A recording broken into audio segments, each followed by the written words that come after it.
की है और उन्होंने अपनी गाड़ी का शीशा भी नहीं उतारा। सफ़ेद रंग की इनोवा गाड़ी से आज़म खान आगे बैठे हुए थे, बाकायदा उसी अंदाज में, वैसे ही टोपी चश्मा लगाए हुए। बहुत कोशिश की गई लेकिन उन्होंने मीडिया के किसी भी सवाल का जवाब नहीं दिया।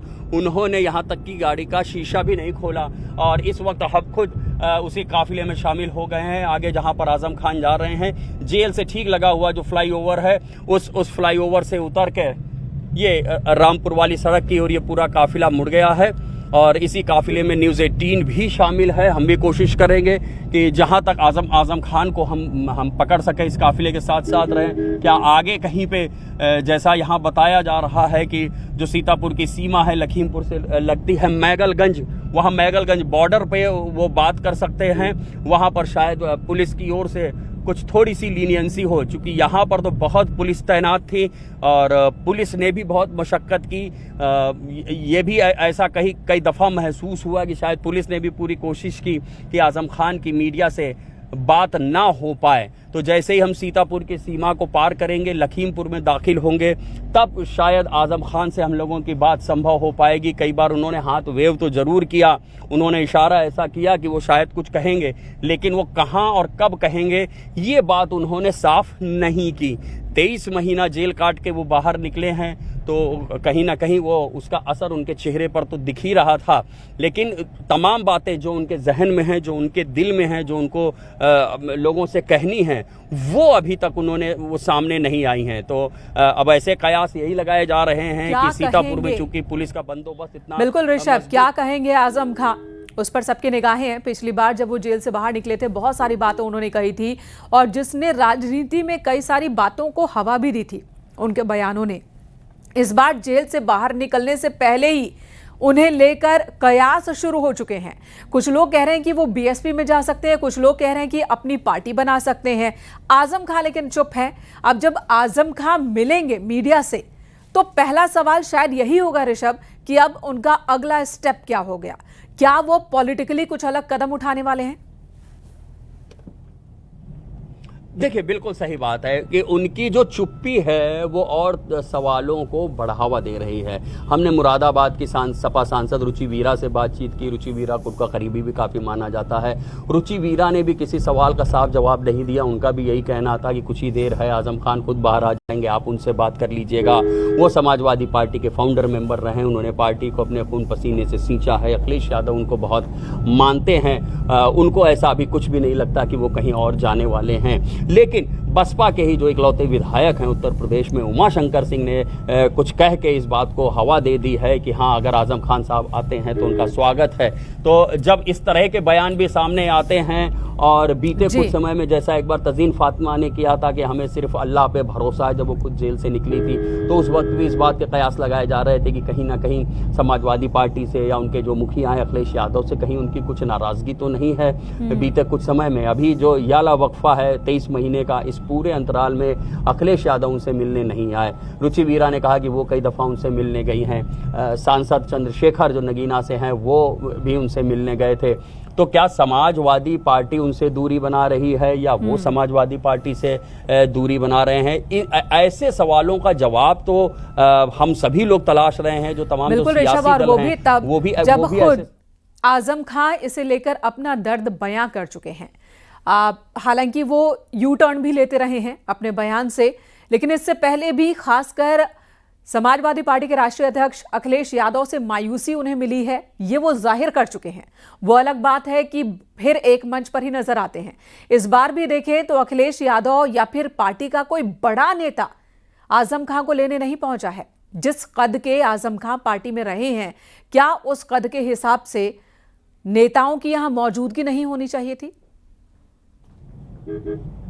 हाँ, बिल्कुल, आपने देखिए बिल्कुल वाजिब आपने बात कही है। जिस तरह से रुचि वीरा बता रही थी कि फाउंडर मेंबर हैं समाजवादी पार्टी के, ये बात हम लोग खैर जानते भी हैं और उन्होंने खून पसीने से पार्टी को सींचा, इसमें भी कोई दो राय नहीं है। लेकिन एक लंबा समय वो सक्रिय राजनीति से डिटैच रहे हैं, वो जेल में बंद रहे हैं और आज जितनी मीडिया का यहाँ पे जमावड़ा था उसको देख के तो हमें भी लग रहा था कि शायद समाजवादी पार्टी के कुछ बड़े नेता आएंगे, एकजुटता का संदेश देंगे। और मुझे ऐसा लगता है कि एकजुटता का संदेश देने करने के लिए इससे बेहतर समय कोई नहीं था, जब 23 महीने की जेल काट के कोई एक बड़ा नेता बाहर निकल रहा है।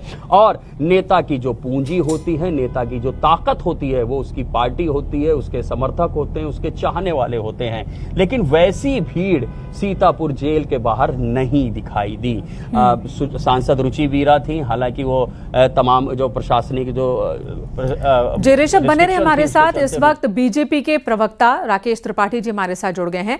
राकेश जी, आजम खान जेल से बाहर निकले 23 महीने बाद, इस बार वो सीतापुर जेल से बाहर निकल रहे हैं और अभी वो मीडिया के सामने उन्होंने कुछ कहा नहीं। ये भी कहा जा रहा है कि बीजेपी ने कोई प्रस्ताव रखा है आजम खान के सामने। नहीं, भारतीय जनता पार्टी ने कोई प्रस्ताव नहीं रखा है। और आजम खान जिस तरह के व्यक्ति हैं, आजम खान ने जिस तरह से सत्ता के रसूख में कानून को तोड़ा है, मरोड़ा है, घपले किए, घोटाले किए, भ्रष्टाचार किया, गरीबों की जमीन पर कब्जा किया, सरकारी जमीनों पर कब्जा किया, ऐसे में आजम खान के साथ किसी प्रकार का प्रस्ताव या किसी प्रकार की बातचीत भाजपा करे, ये बात कल्पना में भी नहीं हो सकती है। जी, अनुराग भदौरिया जी भी हमारे साथ जुड़ चुके हैं, समाजवादी पार्टी के प्रवक्ता हैं। अनुराग भदौरिया जी, आजम खान बाहर आ गए हैं, 23 महीने बाद वो जेल से बाहर आए हैं, रुचि वीरा पहुंची हैं उन्हें रिसीव करने के लिए, लेकिन पार्टी का कोई और बड़ा चेहरा नहीं दिख रहा वहां। देखिए, आदरणीय आजम खान साहब को भारतीय जनता पार्टी ने जिस तरह से परेशान करने की कोशिश की है, लेकिन मैंने आपको बोला ना, सत्य परेशान होता है, हारता नहीं है। न्यायालय से उनको सम्मान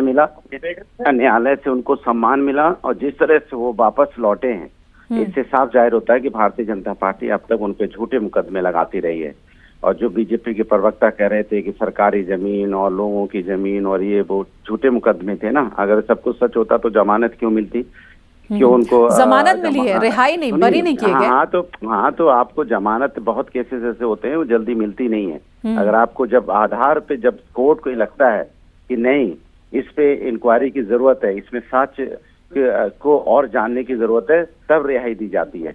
उसके बाद फिर उस पर जमानत दी जाती है, फिर उस पर केस चलता रहता है, क्योंकि उसको कोर्ट को एहसास होता है कहीं ना कहीं कुछ गड़बड़ी है, इसलिए बेवजह जेल में ना रखा जाए, इस पे केस चलेगा, केस में तथ्य सामने आ जाएंगे। तो जब कोर्ट को एहसास होता है कि कुछ ना कुछ बात है, तभी कोर्ट उस पे आपको जमानत जी। तो आप कह रहे हैं कि बीजेपी ने जबरदस्ती परेशान किया है झूठे मुकदमों में। राकेश त्रिपाठी हमारे साथ मौजूद है। ये गंभीर आरोप लगते रहे हैं राकेश जी आपकी सरकार पर। सुनिए, बीजेपी परेशान ही नहीं करती, बल्कि जो अधिकारियों से सब करवाती है उनको इनाम भी देती है ना। दूसरे कैडर को बुला के अधिकारियों को लगातार महीने के बाद लगभग वो जेल की सलाखों से बाहर आ रहे हैं। उससे पहले भी वो जेल की सलाखों के पीछे गए थे।